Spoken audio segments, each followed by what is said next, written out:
த த spelling கரெக்ட்டா? D H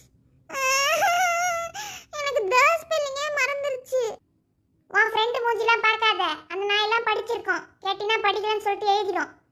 இந்த question chapter 3 தானே? பேஜ் நம்பர் கூட 50 தானே? ஆனா அதுல என்ன எழுதி இருக்குன்னு எனக்கு மறந்து போச்சு. யோசிச்சு எனக்கு பாத்ரூம் தான் வருது. ஐ மிஸ் சமோசா சாப்பிடுறாங்க.